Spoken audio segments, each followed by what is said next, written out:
Opening traps are a quick and easy way to win in chess. However, most traps work on this formula.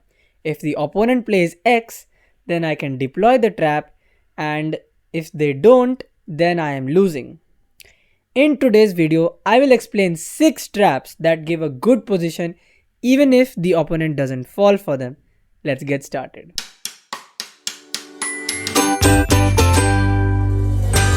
Hey friends, my name is Ishan, and in today's video, I will be explaining 6 traps that give you a good position even if the opponent doesn't fall for them. Do make sure to check out part 1 of this trap series where I explain 5 more traps with a similar idea in mind that if they don't fall for the trap, you will still have a great position. So let's get started with the first trap. So this trap is called the Blackburn Shilling Gambit trap, and it begins after e4, e5, knight f3, knight c6, bishop c4, and then we have knight d4. So this is the start of the Blackburn Shilling Gambit. If white takes knight takes e5, then after queen g5, we double attack g2 as well as e5. Although white might get a bit greedy and think, oh, after knight f7, I have forked the black pieces and now I will win a rook. Well, we take g2 and now it's getting evident that white is the one with the bigger problems. White has only one move to defend his rook, which is rook f1. And now after queen takes e4 check, white can choose how he wants to lose. If he plays queen e2, then obviously we just take the queen with our knight and we are winning the game. However, if he plays bishop e2, can you find a quick way to win? Yes, that's right. It is the quickest way to win in chess. A mate in one with knight f3 checkmate. Okay, what if he doesn't fall for the trap in knight f7? He can also play bishop into f7 check when after king d8, castles and queen into e5, black is still a whole piece up and is completely winning.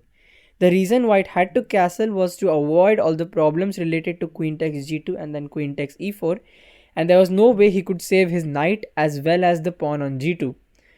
If he tried to save his knight, for example with knight f3, then again this is pretty deadly as his rook is attacked, his knight is attacked, and he's again still going to lose his piece after rook f1, knight f3. So that is why he castled in order to make sure at least his king is safe and we win a piece.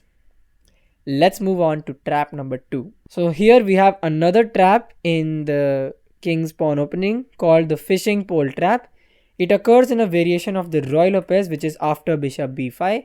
Black plays a6, bishop into c6 is the exchange variation of the Roy Lopez. We play d takes c6, and here white cannot take knight takes e5 because of the fork queen d4, which forks the knight as well as the pawn. So that is why white first castles. Now we play the sneaky move bishop g4. Obviously this pin is very annoying for white as he wants to capture the e5 pawn, but he can't because of the pin. So logically he will try to kick our bishop, right? And this is where we have the surprise in store for him. We play h5, completely ignoring our bishop on g4. And if they think, whoa, this guy just blundered a bishop, let's take it, then my friend, we play h takes g4. And this move has a dual purpose, both of kicking away the knight, so the knight will have to move, as well as opening up the rook to attack. And yes, you guessed it, if the knight takes the pawn, we play queen to h4, which is threatening mate on h1 or h2. And if white tries to create an escape by f3 or f4, we play g3, seal him off, and next move we will deliver queen h1 checkmate. So that is why playing knight e5 here would not be a great option. He would have to give up his piece after d3, when we are again not obliged to take the piece, because if he ever moves his knight, then queen h4 is possible. We play queen f6. He still can't move his knight because of queen h4. So let's say he plays bishop e3. And here in fact we have another fancy move, bishop c5, sacrificing the bishop.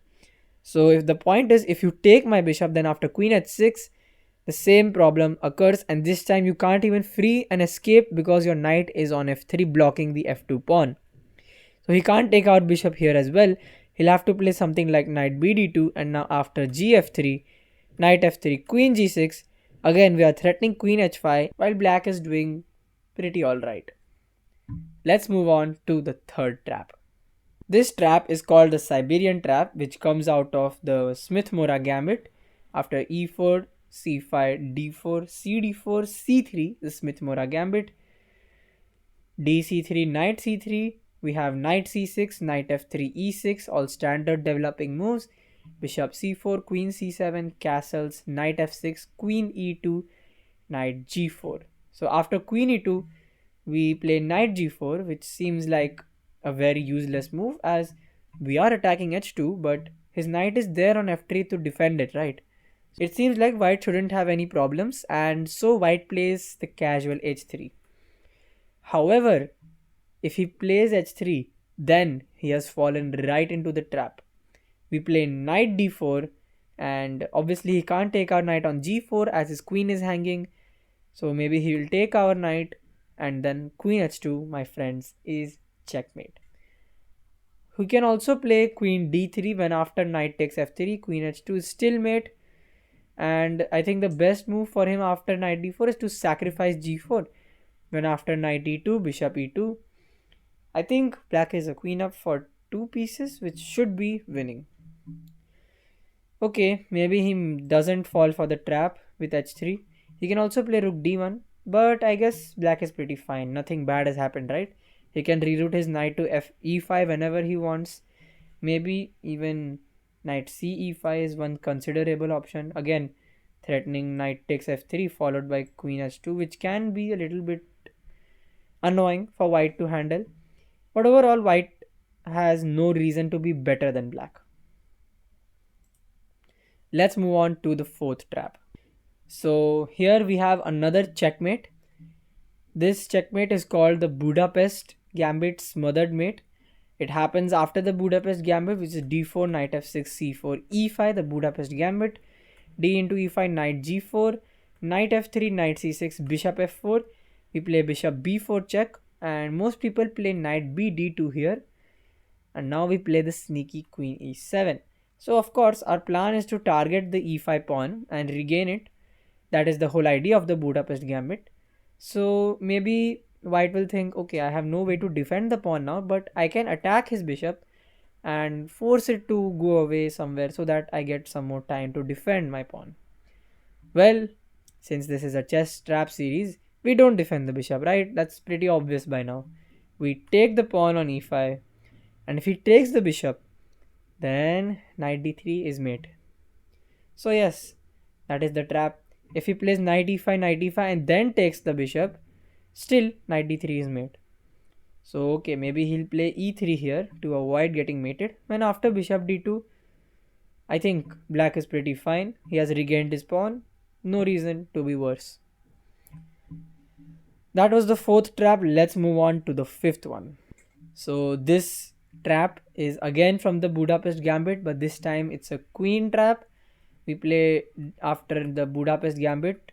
We play knight e4 here instead. He plays knight f3 and now d6. E takes d6, bishop into d6. And now one common way to develop your pieces is to play g3, right? So this is actually a big mistake, as now we can play knight takes f2. It's a fork, so king will have to take on f2, and now bishop into g3 check. If he takes with the king or the pawn, it doesn't really matter, as we win the queen on d1 and have therefore won the game. Maybe he doesn't fall for the trap and he plays queen a4 check over here, but we can still play bishop d7, and after he moves his queen, we can take the rook on h1. He thinks maybe he also got our rook, but no, knight c6 or even bishop c6 helps us maintain our one rook advantage. So now let's move on to the last trap of the video. So this trap happens in a variation of the Caro-Kann. We have e4, c6, d4, d5, knight c3, d takes e4, knight takes e4, and now here I don't know why, but knight f6 is not played by many players because they fear that after knight takes f6, g takes f6 or e takes f6, their pawns get doubled, and I don't know why, but they don't like this. I personally don't mind, but they are scared of this possibility of doubling their pawns. So they think, okay, fine, I'll play knight d7 first, and try and support the knight on f6 so that I can recapture with a knight. Okay, fine. We play queen e2 and they'll be like, what? Why did he play that? Okay, fine. I'll just continue with my plan. And boom, knight d6 is made. Good game there. Of course, he doesn't have to fall for the trap. He can also play e6. And again, g3 and bishop g2 is a great way to develop your pieces. I don't see how white is worse. Nothing went wrong really, just a sneaky trap. He didn't fall for it, it's fine. Well, that's it for today friends. Please make sure to like and subscribe if you haven't already so I can keep making more content like this. Until then, I'll see you in the next video. Bye.